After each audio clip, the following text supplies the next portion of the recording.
बहन भाइयों नमस्कार, जय माता की। मैं हूं पंडित दिनेश नारायण पांडे और आप देख रहे हैं अपना लोकप्रिय चैनल ग्रहवाणी। मई राशिफल की श्रृंखला में आज का वीडियो अंतिम राशि मीन राशि पर आधारित है। आपके कहने के नाम की राशि मीन है या आपके जन्म की राशि मीन है, मीन लग्न के हैं तो भी आप इस वीडियो को देख करके मई माह की रूपरेखा तैयार कर सकते हैं। बहनों भाइयों, ये जो मासिक राशिफल होता है यह ग्रह गोचरी व्यवस्थाओं पर आधारित होता है। आपको ग्रहों के किस तरीके के परिणाम प्राप्त हो सकते हैं उसका संकेत मात्र होता है।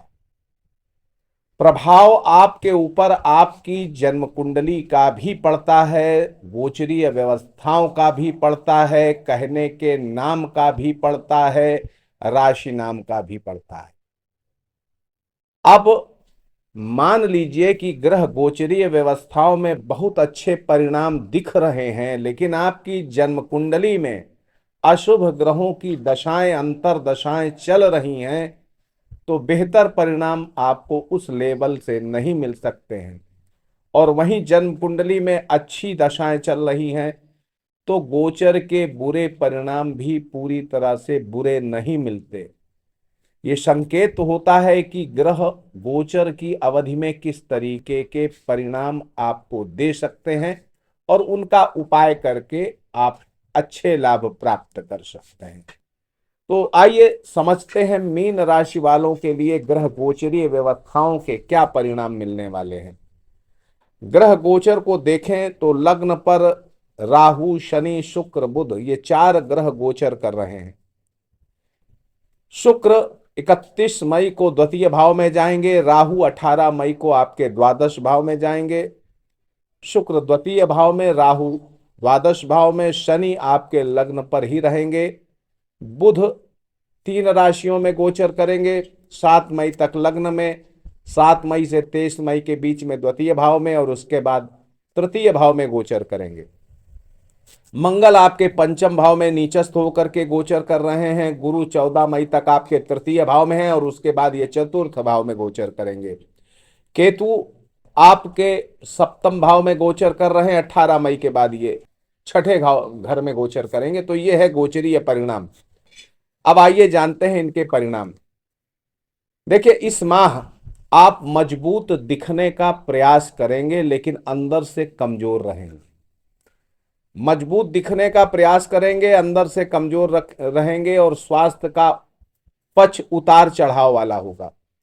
वाणी में मधुरता आपके रहेगी, लोगों को प्रभावित करने की क्षमता भी आपके अंदर रहेगी। मन में बेचैनी रहेगी, मन में आपके बेचैनी रहेगी। इस माह भी विचारों में निरंतर परिवर्तन होता रहेगा। अपने मान सम्मान के प्रति बहुत जागरूक रहेंगे। इस महीने प्रवृत्ति में स्थिरता भी आपके रहेगी। आपका जो स्वभाव है निरंतर परिवर्तनशील, सोच निरंतर परिवर्तनशील हो सकती है।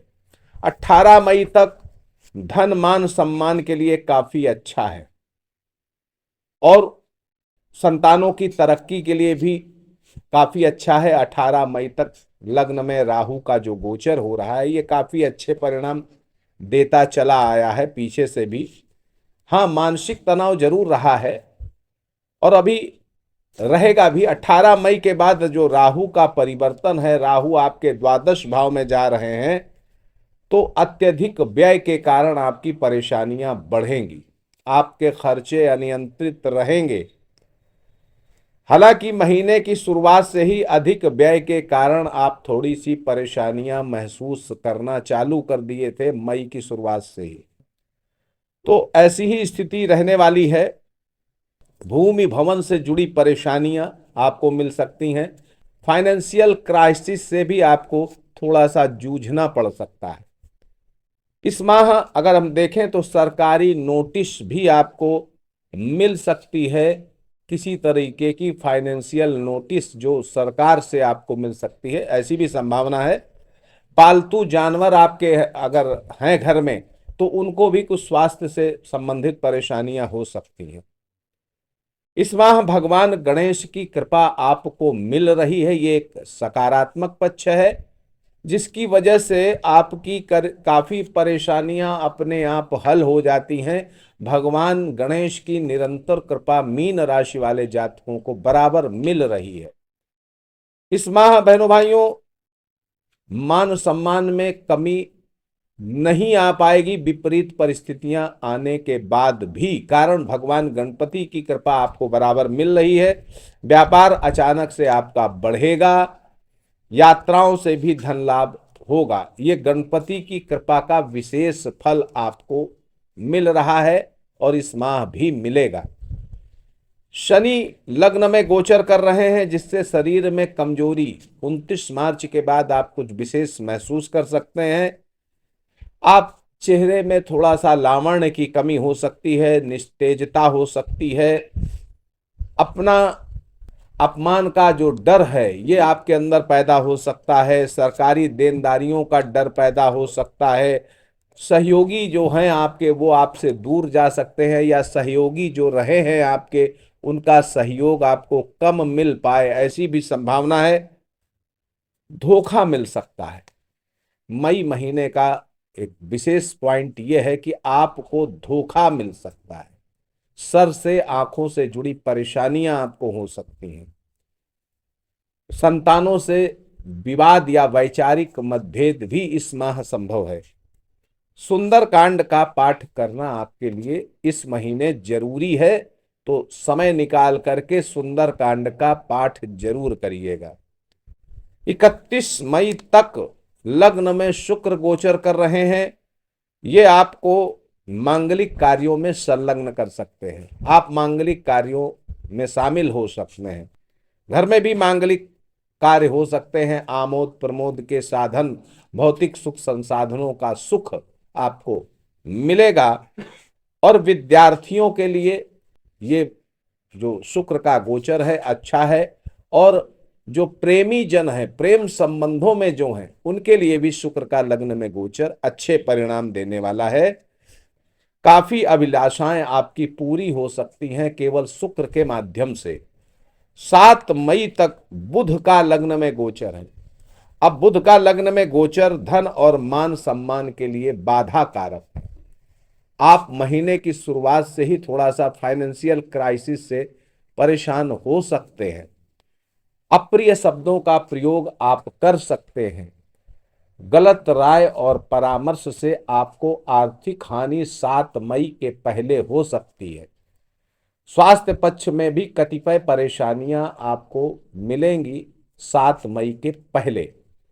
7 मई के बाद बुध का द्वितीय भाव में जो राशि परिवर्तन है, ये मान सम्मान आनंद में वृद्धि करेगा।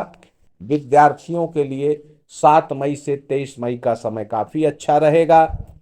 संबंधियों से आपको धन लाभ मिल सकता है। मित्रों से, पड़ोसियों से आपको धन लाभ मिल सकता है। वाणी से जनमानस को, जन समाज को प्रभावित करने की क्षमता आपकी इसी दरमियान रहेगी। उत्तम खाद्य पदार्थ आपको मिलेंगे, अच्छे वस्त्र मिलेंगे, आभूषण मिलेंगे। ये इस अवधि में 7 से 23 मई का समय अच्छा है। 23 मई के बाद फिर बुध का राशि परिवर्तन होगा। तो यहां से देखा जाए तो मित्र, पड़ोसी, रिश्तेदारों से जो आपका सामंजस्य है ये काफी अच्छा रहने वाला है। लेकिन साहस थोड़ा सा कमजोर हो सकता है। साहस कमजोर हो सकता है। 14 मई के बाद जो देवगुरु बृहस्पति का परिवर्तन है, राशि परिवर्तन, ये अशांति में थोड़ी सी कमी, लेकिन चतुर्थ भाव में जो देवगुरु का बृहस्पति का गोचर होता है ये प्रायः अच्छा नहीं माना जाता है।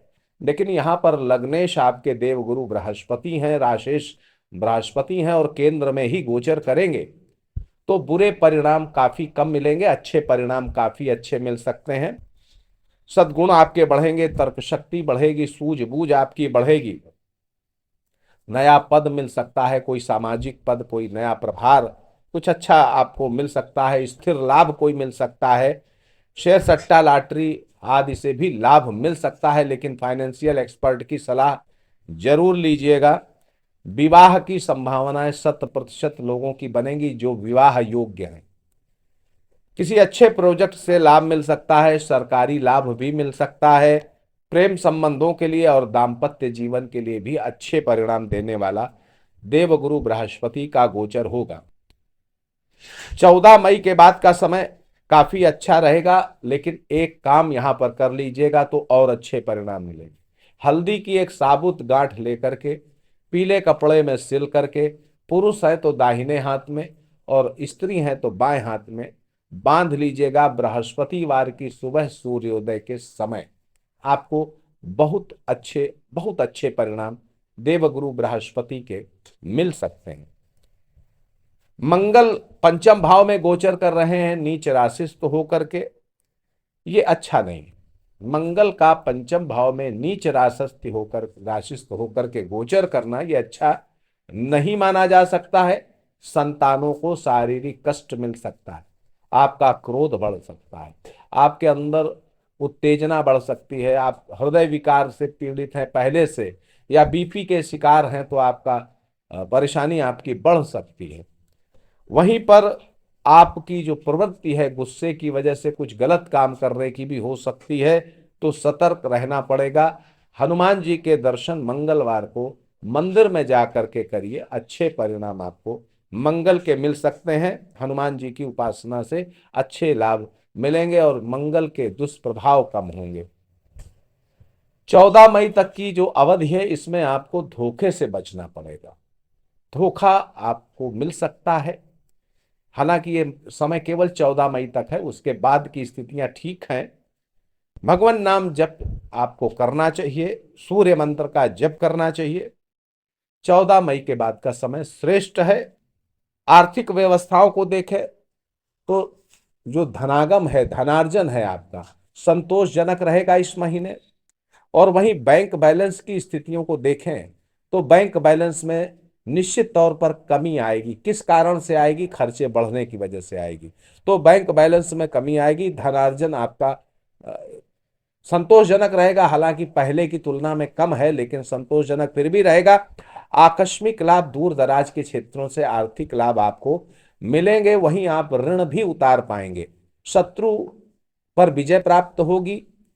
अगर नौकरी की बात करें तो नौकरी में स्थितियां सामान्य रूप से ठीक रहेंगी, संतोषजनक रहेंगी। हालांकि पहले का समय ज्यादा अच्छा था, इस माह कुछ थोड़ी बहुत परेशानियां आपके साथ हो सकती हैं। सहकर्मी उच्चाधिकारियों से थोड़े से मतभेद हो सकते हैं।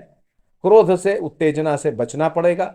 वहीं अगर पारिवारिक सुख के मामले को देखें, मानसिक और आत्मिक सुख के मामले में देखें तो ये थोड़ा सा महीना आपको आत्मिक सुखों में कमी, मानसिक सुखों में कमी दे सकता है।